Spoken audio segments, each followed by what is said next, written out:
It's another episode of Butt Crack Cycles. If you're new here, my name's Paul. This is my YouTube channel, and it's all about old Harleys. Today, we're going to discuss what I think are the 5 best buys in older Harleys under $5,000. Some of my most commonly asked questions on this channel from viewers are things along the lines of, "Hey Paul, I just purchased X bike for Y dollars. Do you think it was a good deal?" Or, "Hey Paul, I'm looking to buy such and such year model bike and it's such and such dollars. Do you think that's a good price?" Or even something along the lines of, "Hey Paul, I've never owned an old Harley before and I want to buy one because of your channel. What should I look for within insert budget here?" So I picked the $5,000 price point for this episode because I think that's a very reasonable amount of money that a regular person, just working class person like me, could actually have in cash money without having to take a loan out to go purchase an older Harley Davidson and have something decent. Sort of my criteria for being on this top 5 list here is that it needs to be a bike with a title. It should be running and riding and ready to go home. You might need to put a couple $100 worth of work into it at the $5,000 or less price point. But basically anything on this list, I think you should be able to find one that is decent enough that it's not going to take a ton of work. This isn't going to be a complete project. So that's why I picked $5,000 for this list. Also, last but not least, speaking of questions, I'm going to do my very first live stream ever on this channel next week, November the 20th. It's a Wednesday at 8 p.m. Eastern time.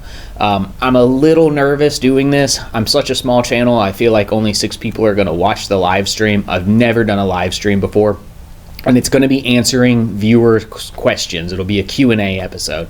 I've already had some people ask me some questions in my last episode, so if you have a question you want answered in that live stream, leave it as a comment on this episode, or you can email it to me. info@buttcrackcycles.com is my email address.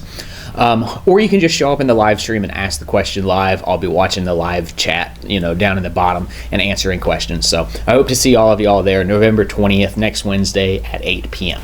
All right, let's jump into our list. At the number 5 spot, we have cone Shovelheads. These are generally AMF bikes. I just did a recent video about the AMF years of Harley and how they're kind of maligned and get a bad rap, and sometimes a lot of people think that they should be worth less than a non-AMF bike. I don't necessarily think that's true. I like the AMF bikes, and there's some really interesting history about the AMF years. Again, you can catch the video I just did about that if you want to learn some more. But I'm happy to jump on a deal when someone's selling an AMF year Shovelhead simply because they think it might be worth less.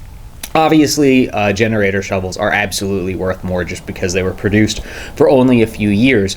But at a $5,000 price point, while the deals are getting harder and harder to find, and the days of $2,000 Shovelheads that you could jump on and ride home are, in my opinion, pretty much gone, there are still some deals left in Shovelhead land, and for $5,000, it's gonna be a little bit of a project, but you should be able to find something that runs and rides and has a title, and maybe you're gonna have to sink another $1,000 into that bike after you get it home to get it, up to snuff. But you will be left with a bike that is pretty unique and original and cool and an actual real vintage Harley, and something that will probably appreciate in value. I think even as soon as the next 5 years, we're gonna see the Shovelhead prices just go up and up and up to the point where they probably aren't going to be affordable for regular working people anymore. Kind of like what the Panhead has done. I would love a Panhead, but I will never be able to realistically afford one. Not when decent pans these days are $16,000 to $20,000. That's insane. At the number 4 spot, we have the Evo FXR. The FXR is a really interesting bike. I could probably do a whole video all about FXRs. In fact, a Shovelhead FXR is my dream bike, though it would probably make more sense to buy the bike that's on this list, an Evo FXR. I specify the Evo bikes because they're so much more plentiful and they are a lot more affordable too.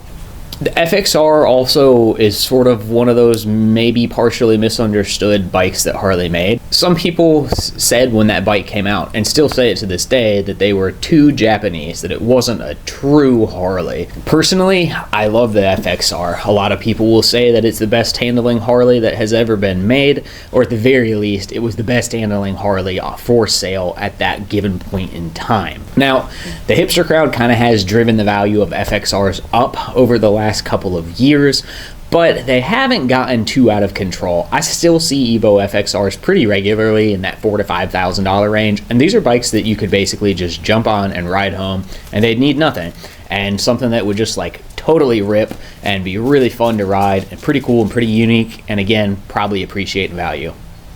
We have a visitor. This is my neighbor's cat. She comes over to see me all the time and hang out in the shop. Go play. She's really cute. At the 3 spot, we've got one of my personal favorites and a bike that I actually own, and that is the late Ironhead Sportster. When I say late, I mean 79 to 85. And why am I sort of calling out those year models? Well, the stuff that's earlier than that, especially as you get back into the 50s and 60s, is getting pretty collectible and pretty expensive.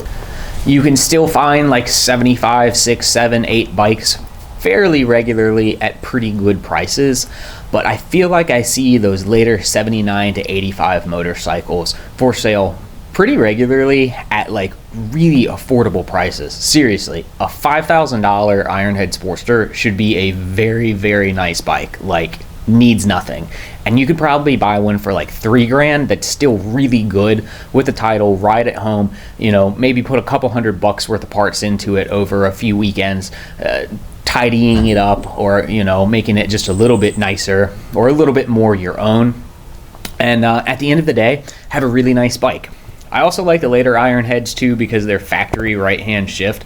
Not that there's anything wrong with left-hand shift, just it feels a little more modern, and mine at least handles wonderfully. I have heard that the really late Ironhead Sportsters, like 83, 4, and 5, use the same general chassis and frame as the Evo engine bikes. I don't know if that's entirely true. Maybe you know, and you can tell me that. What I do know is that for only a couple $1,000s, you can pick up a cool old Harley that I think has a lot more character and a nicer sound, that's going to ride really nice and be fun to ride, easy to work on. Parts for Ironheads are pretty cheap, readily available. I find them very simple and straightforward to work on, and I don't know, a lot of people hate Ironheads. They kind of say, oh, those things are always broken, they're pieces of junk. And there is some truth to that, but I think a lot of that is because they have been so cheap for so long that many Ironheads have been owned by like 25 different people over the last 50 years, and like only 1 or 2 of them actually knew what they were doing as far as maintenance was concerned. But you know, the other side of that coin is that there are still a ton of Ironhead Sportsters that are maybe like kind of tweaker bikes or just used and abused bikes. You can still buy for like $1,000. Like seriously, I still see dirt cheap Ironhead Sportsters of really any year all the time. So if you're looking for a start to a project, so across that $5,000 and under price range, you have like at the bottom like the $1,000, you know, meth head special project bike, and then all the way up to the top of the price range you have like pristine, well taken care of, needs nothing, ready to go, beautiful bike.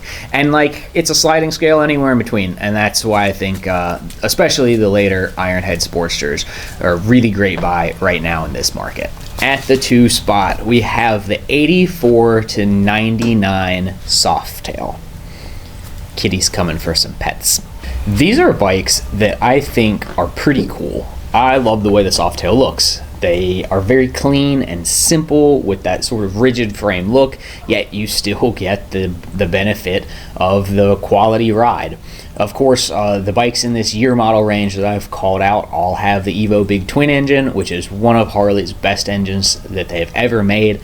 Personally, I would put it as the second best engine they've ever made. A lot of people would put it at number 1. The reason that I call out the Softtail specifically out of Evo Big Twin models is that at least where I live, I feel like I see the Softtails for sale cheaper than any other Evo Big Twin bike. I personally have no idea why that is the case, and that might not be the case where you live. Hey, sweetie. But at least here, Softtails are pretty cheap, and you can get a really nice bike for really cheap. In fact, if I was to buy an Evo Big Twin and I couldn't find an FXR, Softtail would probably be second on the list.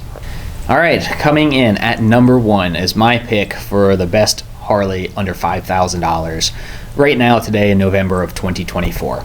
This probably won't come as a big shock to regular viewers of this channel. It's the Evo Sportster, specifically 96 to 03.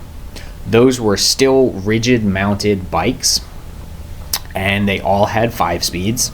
They were all belt drive, which the belt drive, I'm kind of neither here nor there on. A lot of people like it, say it's less maintenance and more reliable than a chain. Personally, I like the looks of a chain, and I think a chain is a little simpler to me, but that's just me being kind of old school and cranky, grumpy old man.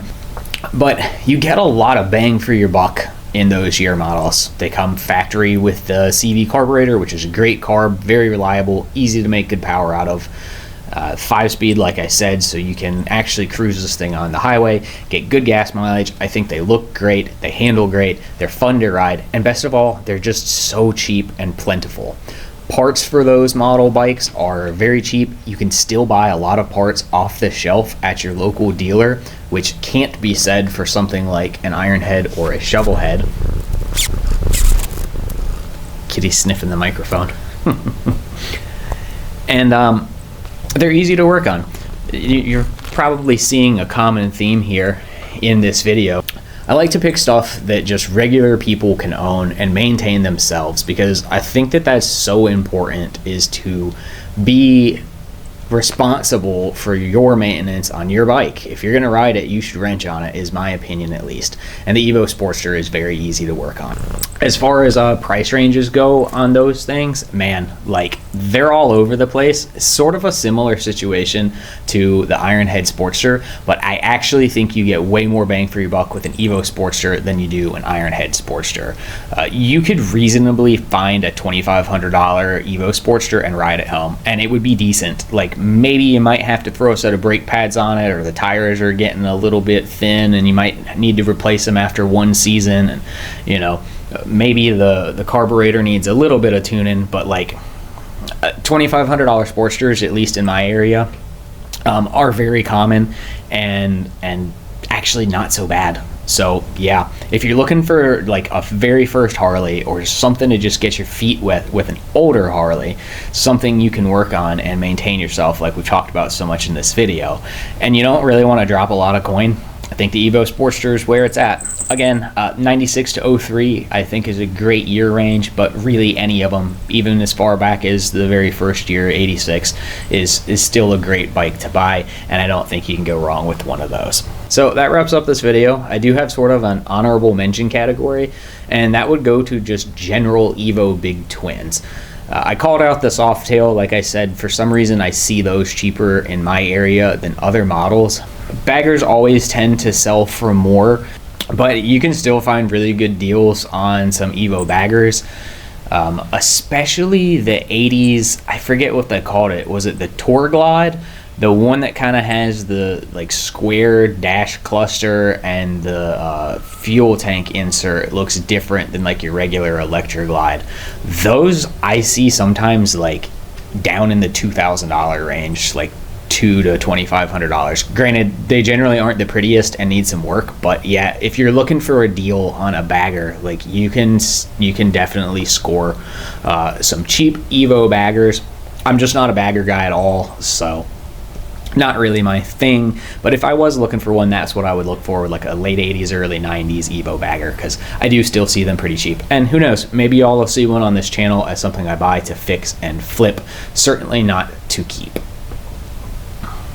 All right, that's it. I hope you've enjoyed watching me and the kitty cat on this episode. I'll see y'all on the next one.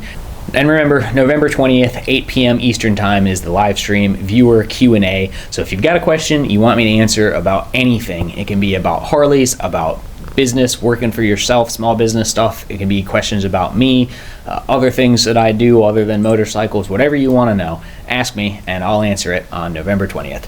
See y'all then. Thanks for watching. Bye.